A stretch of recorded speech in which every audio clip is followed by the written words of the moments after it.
Hi, I'm David Klanecky, President and CEO of Cirba Solutions. It's great to be here. Looking forward to the conversation. Thanks, David. And what are you currently working on?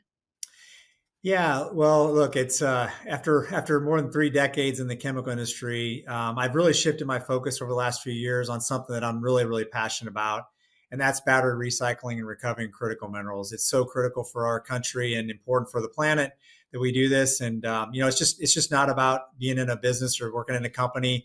It's about helping to build a cleaner, better future for our planet, for our children, and for people that they're going to live here. Yeah, and Cirba Solutions sits right in the battery circularity picture, right? What motivated you to go into this space within the battery industry?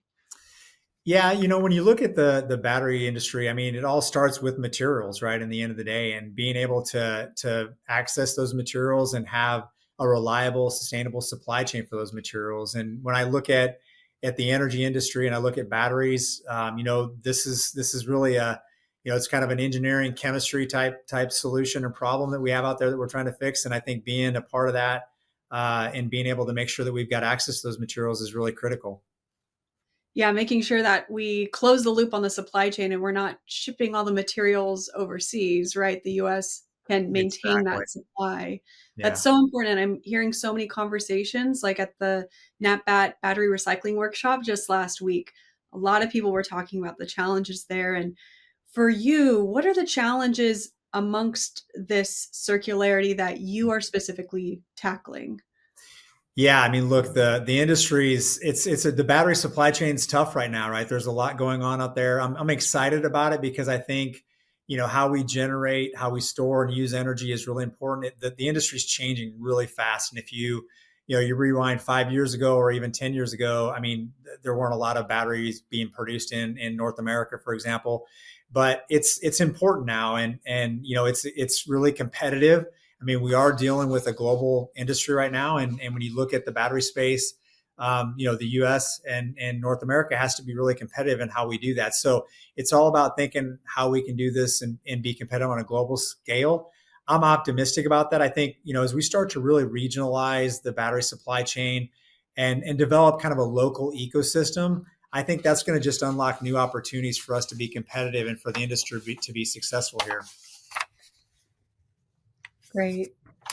And I'm going to shift course a little bit to talk about your personal, journey.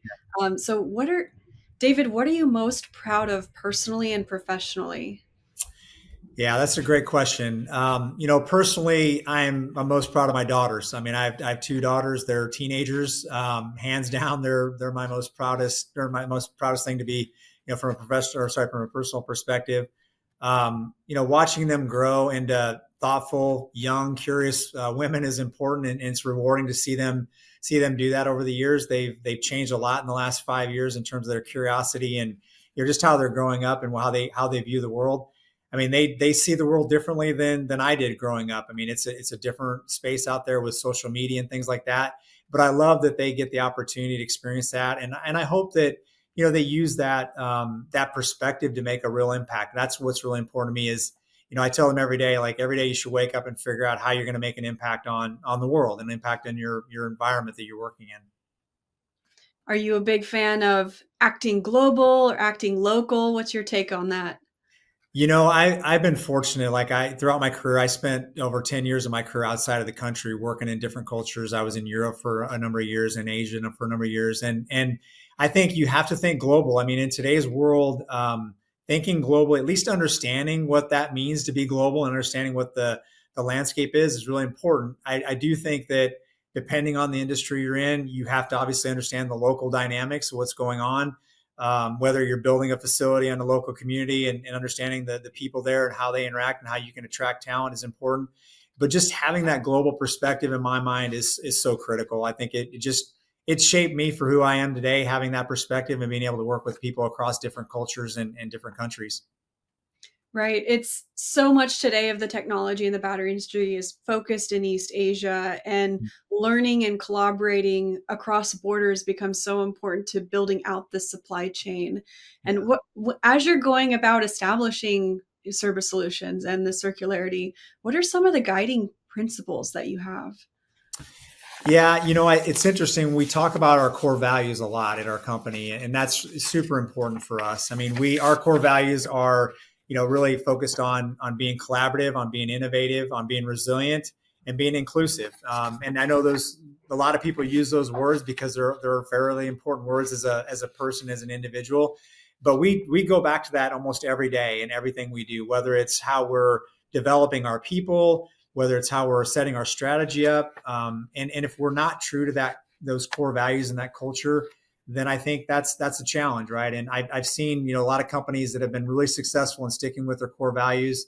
Myself included, right? My guiding principles in terms of myself is being transparent, being empathetic, and being collaborative, right? In the end of the day, if you can work with people, two brains are better than one, right? And being able to collaborate is really an important thing to me. And I kind of dovetail that into being a servant leader and making sure that you got to be around people that want to work with you and want to work for you, and being a servant leader provides them that opportunity because they know it's just more than just one person that's important.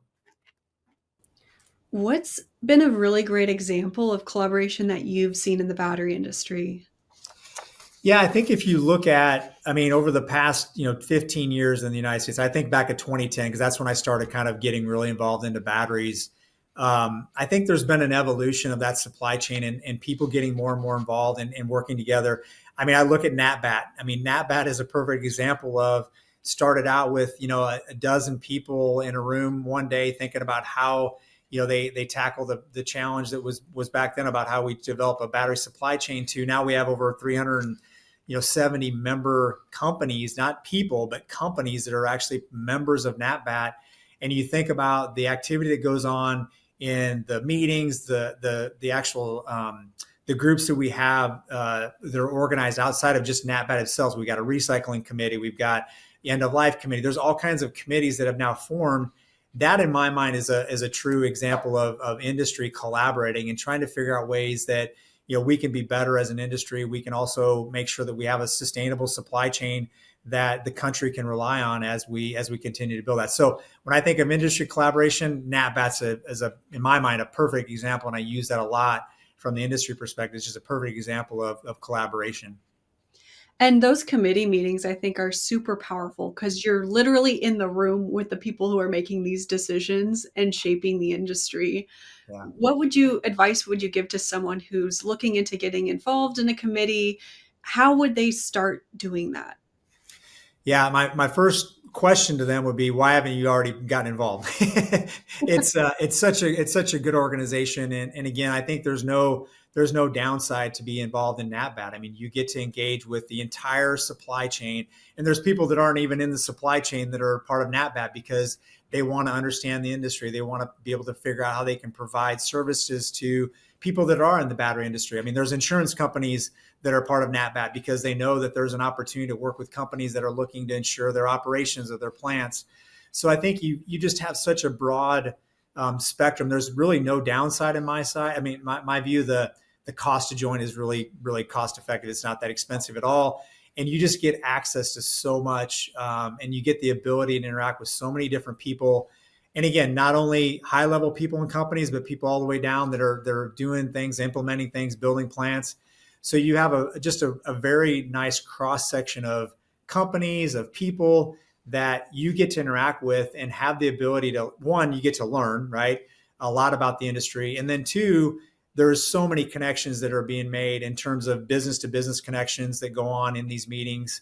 I mean, I have people come up to me all the time that say, hey, like I've got batteries in my company that we need to recycle. Like, how can we get them to you to recycle them, right? So there's great business opportunities there that we kind of fall into.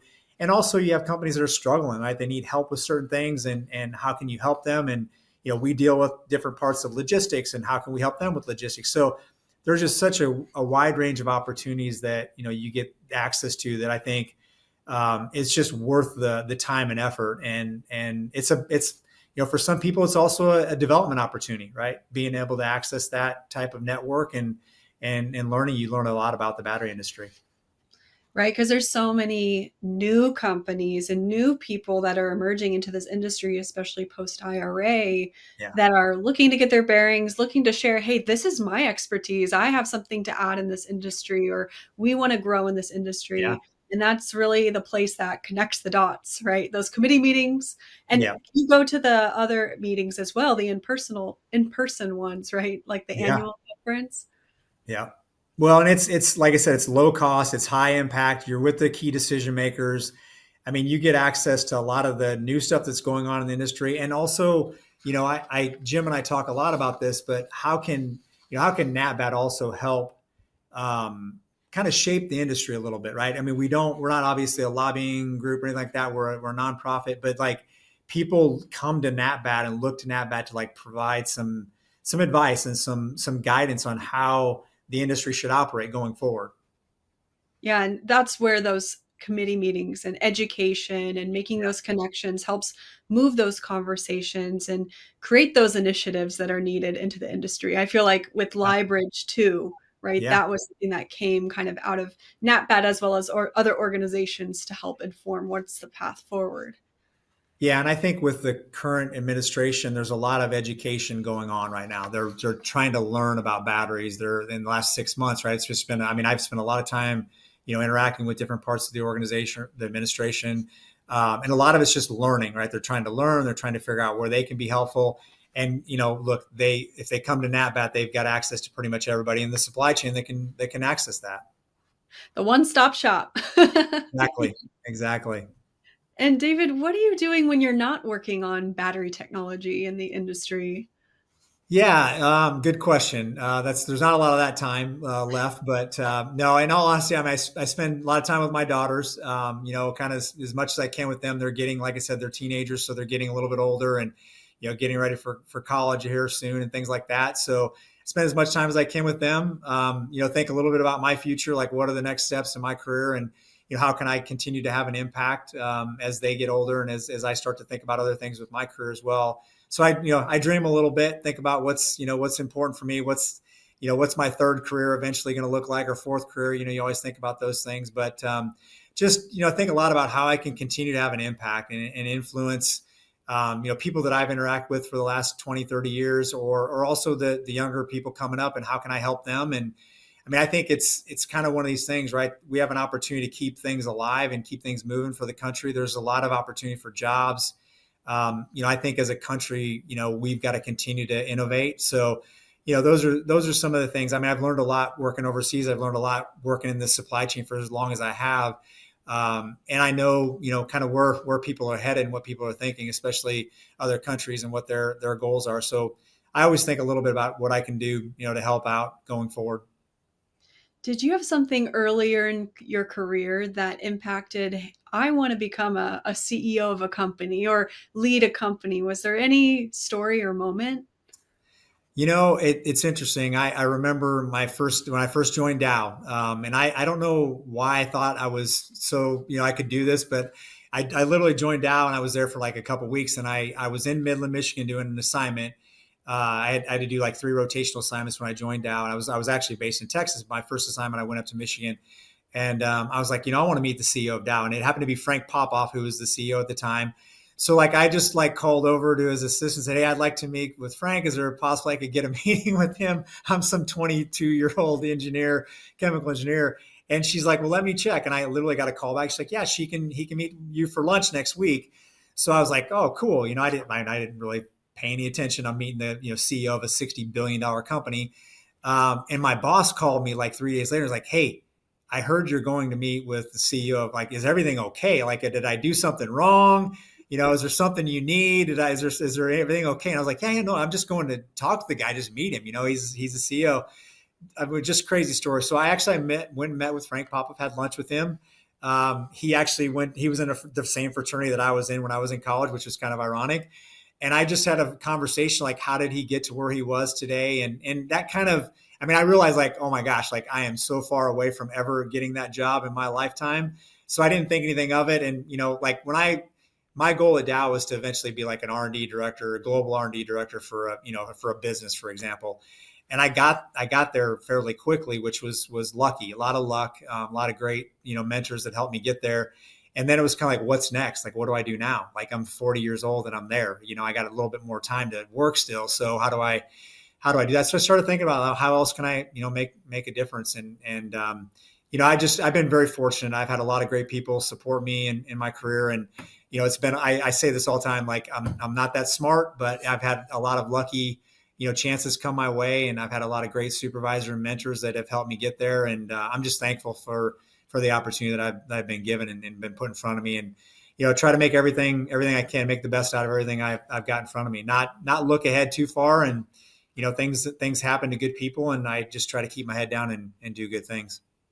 That's an incredible story. I love Yeah. that. And just as a young engineer to say, "Oh, I'm gonna meet with the CEO," Crazy. like but it's that kind of like I don't know if it's naiveness or It just was naive, audacity hands of down. It was the naive Nebraska boy. I was from Nebraska, grew up I grew up on a farm and didn't know any better. And I'm like, why not? I'll just call his assistant and see if I can come meet him. well, really, why not? And that's Yeah. something I advise interns do in a company is try to get the meeting with the highest person up in the company you Yeah. can, because those kinds of conversations early on in your career really expand your mind on Yeah. what's possible, and it makes it feel more accessible, or like you got to that point where you were like, "Oh, I've reached my goal, now what?" You Now can what? think back to those words of wisdom you maybe got earlier in your career. And it said a lot to me as Dow as a company. Like, I was just starting out at Dow, right? And I mean, I knew Dow was big and everything, but I didn't know how they were. I mean, I did an internship, so I knew there were a lot of good people there. But it said a lot to me that, like, I'm like, wow, that person just took 45 minutes of his day. Pretty busy person, right? So he actually took the time to meet who am I? Like, I'm literally 3 months into the company, and he took the time to talk to me. So that, like, I had a lot of commitment to Dow for those 20 years. I honestly never thought I would have left Dow Chemical. I thought I was going to retire there. And but I was there 20 years. I had a just unfortunately I had a great opportunity to go do something at Albemarle, and the CEO of Albemarle called me at that time and said he wanted me to come help him, transform that company. And I was like, wow, that's pretty impressive. I don't think I can pass that opportunity up either.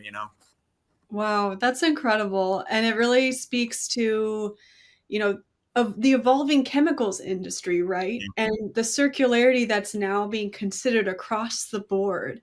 Yeah. I'm curious, where have some of been like, or let me think, what's been a place that you've traveled that you've really come away with a lesson learned about circularity? No one is going to believe me when I say this, but China has become. I mean, I know there's lots of stories about China and how they operate, and I'm sure a lot of them are true. But when we were in China, this is when I was at Albemarle building the lithium business. When we were in China, there was, we had an interest in acquiring two plants there, and acquiring a company that had two plants operating in China. And we'd worked with that company over the years as a toller for material for us. But it was interesting when we went there and we acquired those two companies. Obviously, a lot of interaction with the government because they have to approve everything. I got to know the government officials in that the city, the county, the region, that whole area. There's like three levels of government you had to get a part of. But their ask from us was, you've got to make sure this is the best plant that you ever built, and it's sustainable, it's environmentally safe, it's environmentally friendly. No waste streams can leave the facility, right? You have to reuse everything. I mean, they didn't want us to landfill any waste material, which, when you're in a chemical plant, you do landfill certain things. So I saw that. I was like, wow, they're really thinking total. I mean, this was like, back in 2015, 16 timeframe.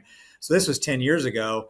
They were already thinking about circularity. And you see it today, right? They're looking for minerals. They're trying to get their supply chain closed loop and how they do things. So that was a really big example that stuck out to me, just in the battery space. I can name one in the water space as well, but that was really something that stuck out to me. And everybody knows this, right? The Chinese economy and the government there has been working on batteries for 20 plus years, right? They've been doing it for a very long time. They've had a commitment.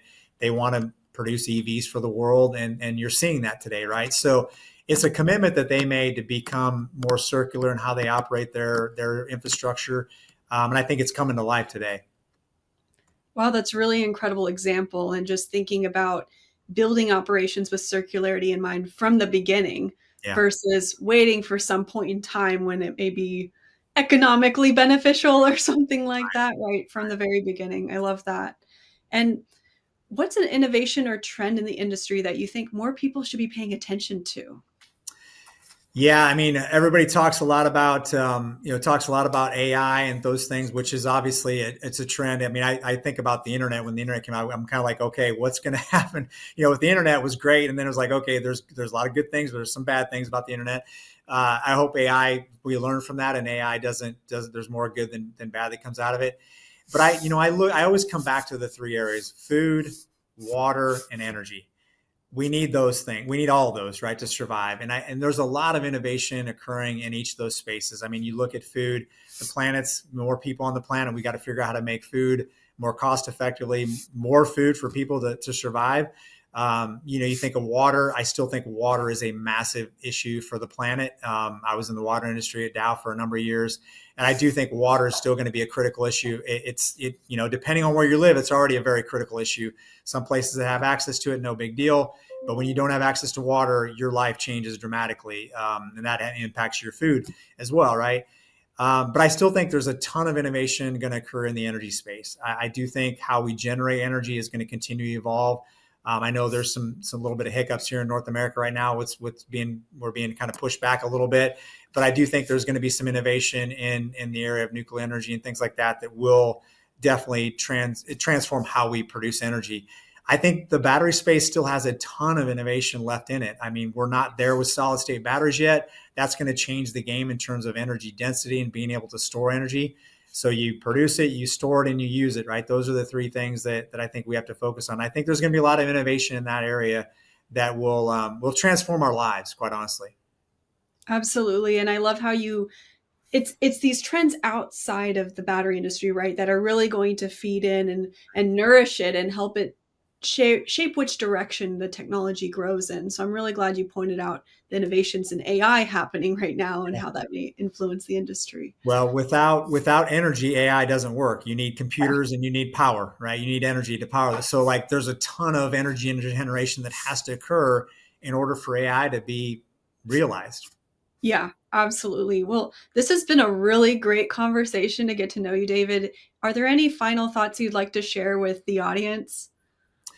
No, look, for me, I mean, I'll put a plug out for NAATBatt and then just one from a personal perspective. But I mean, NAATBatt's a fantastic organization. I've been involved in it for a number of years, and no matter how busy I've been in my career, or no matter how busy I am in my personal life, NAATBatt's something that I'd make time for. It's just a great organization, a lot of really good people, everybody working towards a common goal, which is really to try to make sure that we have a good strategy when it comes to batteries, and whether it's different battery technology, whatever it might be. Just the exposure you get to the supply chain, the people there is just hands down priceless in my mind. And it just could create job opportunities for some people as well, right? That are in the industry. There are a lot of people out there that are obviously looking for great talent. And I think as a personal kind of plug, just everybody, I always tell everybody, keep your head down and work hard. Good things happen to people that work hard. Never stop developing yourself and whatever that might be, personal development, leadership development, whatever it might be. Just never stop developing yourself and surround yourself around a lot of good people. I've been super fortunate in my career to, one, be surrounded by great people, but also be able to work in great organizations. And that's something that you can never take away as you get older. So, keep doing that as well. Well, thank you so much for joining us today, David, and we'll be in touch. Great. Thanks, Jill. Appreciate it. Have a great day. Bye.